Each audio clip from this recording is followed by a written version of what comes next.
ಸದ್ಯ ರಾಜ್ಯದಲ್ಲಿ ದಿನದಿಂದ ದಿನಕ್ಕೆ ಆರ್ಎಸ್ಎಸ್ ವರ್ಸಸ್ ಸರ್ಕಾರದ ಫೈಟ್ ತಾರಕಕ್ಕೆ ಏರ್ತಾನೆ ಇದೆ.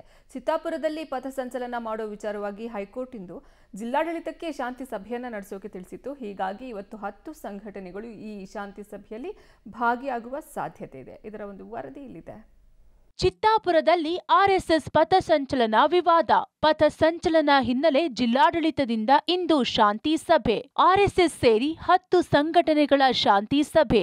ಸಭೆ ಬಳಿಕ ಪಥಸಂಚಲನಕ್ಕೆ ಸಿಗುತ್ತಾ ಗ್ರೀನ್ ಸಿಗ್ನಲ್. ಚಿತ್ತಾಪುರದಲ್ಲಿ ಆರ್ಎಸ್ಎಸ್ ಪಥಸಂಚಲನ ವಿವಾದ ಸಂಬಂಧ ಹೈಕೋರ್ಟ್ ಆದೇಶದಂತೆ ಕಲಬುರಗಿ ಜಿಲ್ಲಾಧಿಕಾರಿ ಕಚೇರಿಯಲ್ಲಿ ಇಂದು ಬೆಳಗ್ಗೆ 11:30ಕ್ಕೆ ಶಾಂತಿ ಸಭೆ ಕರೆಯಲಾಗಿದೆ. ಆರ್ಎಸ್ಎಸ್ ಸೇರಿ ಎಲ್ಲಾ 10 ಸಂಘಟನೆಗಳಿಗೂ ಸಹ ಶಾಂತಿ ಸಭೆಗೆ ಆಗಮಿಸುವಂತೆ ನೋಟಿಸ್ ನೀಡಲಾಗಿದ್ದು, ಒಂದು ಸಂಘಟನೆಯಿಂದ 3 ಜನರು ಸಭೆಗೆ ಆಗಮಿಸಿ ಲಿಖಿತವಾಗಿ ಹೇಳಿಕೆ ದಾಖಲಿಸುವಂತೆ ಜಿಲ್ಲಾಡಳಿತ ಸೂಚನೆ ಕೊಟ್ಟಿದೆ.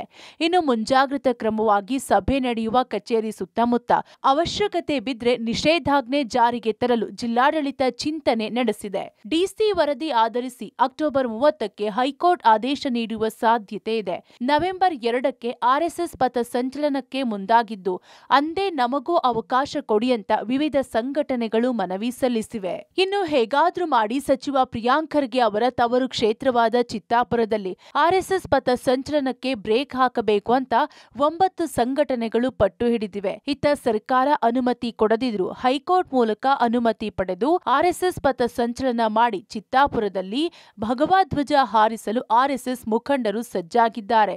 ರಾಜ್ಯದ ಬೇರೆಡೆಗಳಲ್ಲಿ ಆರ್ಎಸ್ಎಸ್ ಪಥ ಸಂಚಲನಗಳು ನಡೆದಿದ್ರು ಸಚಿವ ಪ್ರಿಯಾಂಕ್ ಖರ್ಗೆ ಅವರ ಕ್ಷೇತ್ರದಲ್ಲಿ ಇದು ಕಗ್ಗಂಟಾಗಿಯೇ ಉಳಿದಿದೆ. ಜಿಲ್ಲಾಡಳಿತದ ಹಂತದಲ್ಲಿಯೇ ಆರ್ಎಸ್ಎಸ್ ಸೇರಿ ಎಲ್ಲಾ ಸಂಘಟನೆಗಳು ಒಂದಾಗಿ ಶಾಂತಿ ಸುವ್ಯವಸ್ಥೆ ಕಾಪಾಡಿಕೊಳ್ಳಲಿ ಅಂತ ಹೈಕೋರ್ಟ್ ಶಾಂತಿ ಸಭೆ ನಡೆಸಲು ಹೇಳಿದೆ.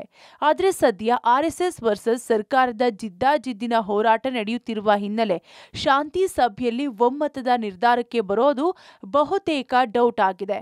ಹೀಗಾಗಿ ಶಾಂತಿ ಸಭೆಯ ಬಳಿಕ ಜಿಲ್ಲಾಡಳಿತ ನ್ಯಾಯಾಲಯಕ್ಕೆ ವರದಿ ಸಲ್ಲಿಸಲಿದ್ದು, ಅದಾದ ಬಳಿಕ ಅಕ್ಟೋಬರ್ 30ರಂದು ಕಲಬುರಗಿ ಹೈಕೋರ್ಟ್ನಲ್ಲಿ ಜಿಲ್ಲಾಡಳಿತ ವರದಿ ಆಧಾರದ ಮೇಲೆ ವಾದ ಪ್ರತಿವಾದ ನಡೆದ ಬಳಿಕವೇ ಪಥ ಸಂಚಲನದ ದಿನ ಹಾಗೂ ಸಮಯದ ಬಗ್ಗೆ ಅಂತಿಮ ನಿರ್ಧಾರವಾಗಲಿದೆ. ಈ ಮಧ್ಯೆ ಕಲಬುರಗಿ ಬಿಜೆಪಿ ಘಟಕ ಸಹ ಕಲಬುರಗಿ ಜಿಲ್ಲಾಧಿಕಾರಿ ಫೌಜಿಯಾ ತರುನುಂ ಭೇಟಿಯಾಗಿ ಚಿತ್ತಾಪುರ ಆರ್ಎಸ್ಎಸ್ ಪಥ ಸಂಚಲನಕ್ಕೆ ಅವಕಾಶ ಕೊಡಿ ಅಂತ ಮನವಿ ಪತ್ರ ಸಲ್ಲಿಸಿದ್ದಾರೆ. ಈಗಾಗಲೇ ಅಕ್ಟೋಬರ್ 19 ಹಾಗೂ 24ರಂದು 2 ಬಾರಿ ಹೈಕೋರ್ಟ್ ಪೀಠದ ಮುಂದೆ ಈ ಪ್ರಕರಣದ ವಾದ ಪ್ರತಿವಾದ ನಡೆದಿದ್ದು, ಇದೀಗ ಅಕ್ಟೋಬರ್ 30ರಂದು ನ್ಯಾಯಮೂರ್ತಿಗಳು ನೀಡುವ ನಿರ್ಧಾರದಿಂದಲೇ ಚಿತ್ತಾಪುರ ಆರ್ಎಸ್ಎಸ್ ಪಥ ಸಂಚಲನ ಪ್ರಕರಣ ಕ್ಲೈಮ್ಯಾಕ್ಸ್ ಹಂತ ತಲುಪಲಿದೆ. ಇನ್ನು ಯಾವುದೇ ಕಾರಣಕ್ಕೂ ಚಿತ್ತಾಪುರದಲ್ಲಿ ಪಥ ಸಂಚಲನ ನಡೆಸಿಯೇ ತೀರುತ್ತೇವೆ ಎಂದು ಆರ್ಎಸ್ಎಸ್ ಮುಖಂಡರು ಪಟ್ಟು ಹಿಡಿದಿದ್ದಾರೆ. Praveen Reddy, public TV, Kalaburagi.